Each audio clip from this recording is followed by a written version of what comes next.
दोस्तों आज की इस महत्वपूर्ण वीडियो में WHO के 7 ऐसे काले सच हम जानने वाले हैं जिनको जानने के बाद आपको क्लियरली साफ साफ ये पता चल जाएगा कि किस तरह से ये संस्था पूरे विश्व को कंट्रोल किए हुए है। हर एक देश पर राज है इस संस्था का।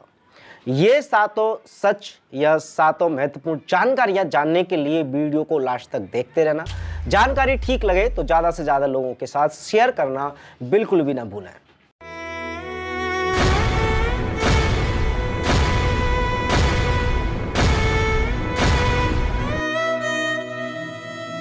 नमस्कार, मैं हूं सुमित आजाद और अवेकन भारत की इस नई वीडियो में आपका फिर से बहुत बहुत स्वागत है। तो आज बात करने वाले हैं संस्था के बारे में जिसका नाम आपने बहुत बार सुना है और इसके कुछ काले कारनामे तो खैर आपको पहले से ही पता है, लेकिन हाँ 7 ऐसी बातें जो शायद आप में से कुछ लोग जानते होंगे, कुछ लोग नहीं भी जानते होंगे, आपको बताता हूँ। पहला तो देखिए, ये जो संस्था है इसका खुद का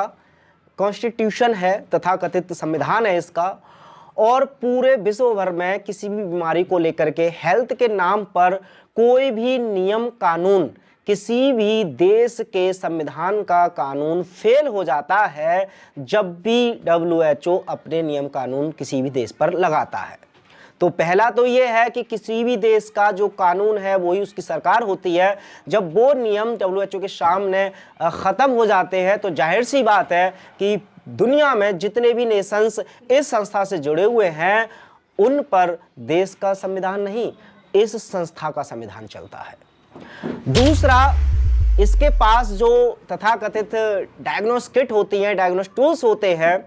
उनकी मदद से ये किसी भी बीमारी को महामारी घोषित कर देते हैं और ये बात सभी देशों को माननी होती है। और सबसे इंटरेस्टिंग बात ये है या सबसे दुर्भाग्य वाली बात ये है कि इनकी बहुत सारे जो डायग्नोस्टिक टूल्स होते हैं वो एरर होते हैं, उनके फाल्स रिजल्ट होते हैं। उसके बावजूद भी इन पर कोई सवाल जवाब नहीं कर सकता और जिसको भी इन्होंने घोषित कर दिया कि हाँ ये एक महामारी है, तो हर एक देश को जो इस संस्था से जुड़ा है मानना पड़ता है आंखें बंद करके। तीसरे की अगर बात करें तो भी हाल ही में जो ट्रेंडिंग बीमारी आई, इसके लिए जो टेस्ट किट ली गई थी, बहुत सारी रिसर्च के बाद ये सिद्ध हो चुका था कि 90% से ज़्यादा, मतलब 94% फॉल्स रिजल्ट ये किट देती थी, जिसकी मदद से लोगों को जांच करके बताया गया कि देखिए ये बीमारी है बहुत बड़ी महामारी, और उसका खामियाजा पिछले 3 साल से अभी तक भी पूरे विश्व का हर एक देश भुगत रहा है। आगे बढ़ते हैं और चौथे अगर सच की बात करें तो जैसा कि मैंने बताया कि जो इस संस्था ने कह दिया, कोई फैसला दे दिया, तो लोगों को पता होता है कि ये गलत है और बहुत बार इस संस्था ने अपने आप को बाद में गलती भी मानी है कि हाँ हमारी तरफ से ये स्टेटमेंट गलत था या ये हमारी रिसर्च गलत थी। लेकिन उसके बावजूद भी कोई भी नेशंस इनको क्वेश्चनिंग नहीं कर सकता कि आप जो नियम बना रहे हैं, जो प्रोटोकॉल किसी बीमारी को रोकने के लिए लगा रहे हैं हमारे देश पर, क्या ये सही है, क्या गलत है, इस पर एक बार पुनर्विचार कर लीजिए। इस तरह का कोई भी क्वेश्चन नहीं कर सकता। ऐसा इन्होंने पहले से ही समझौता किया होता है। इनकी ट्रीटी में साफ साफ ये चीज़ें क्लियर हो रखी होती है पहले से ही कि अब इस संस्था ने जो भी कोई फैसला दे दिया उस पर कोई भी नेशन नहीं कर सकता क्वेश्चनिंग। 5वें की अगर बात करें तो इसके अगर ऑनर की बात करें, संस्था के जितने बड़े बड़े पदों पर आश्रित लोग हैं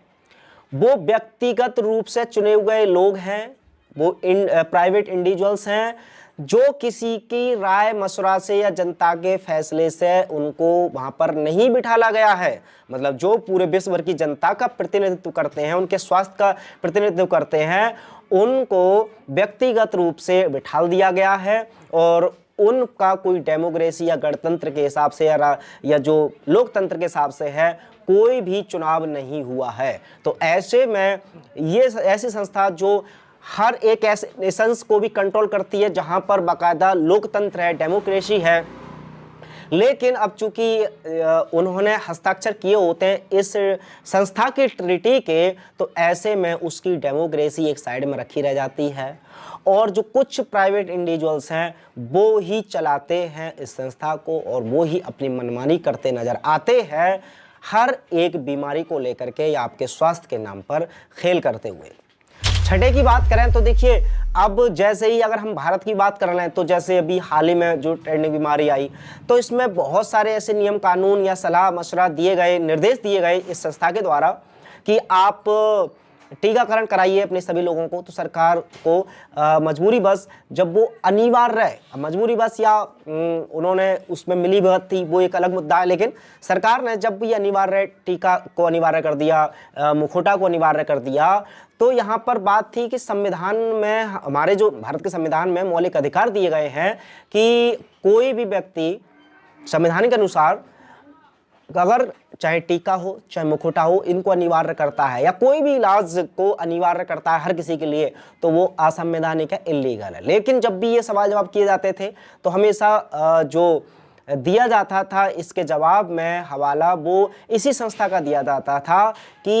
ये जो पेंडेमिक है या ये जो महामारी है, इसको रोकने के लिए हमें जो नियम कानून है वो संस्था के ही मानने पड़ते हैं, क्योंकि इस समय सबसे बड़ा जो संविधान है वो उसी संस्था का है। तो ऐसे में जो मौलिक अधिकार हैं या खुद की जो डेमोक्रेसी किसी भी देश की होती है वो पूरी तरह से मिट जाती है जो नेशंस अगर हस्ताक्षर कर लेता है इस संस्था के, और बहुत सारे देशों ने किया भी है, भारत भी उनमें से एक है। इसीलिए आपने बहुत बार देखा होगा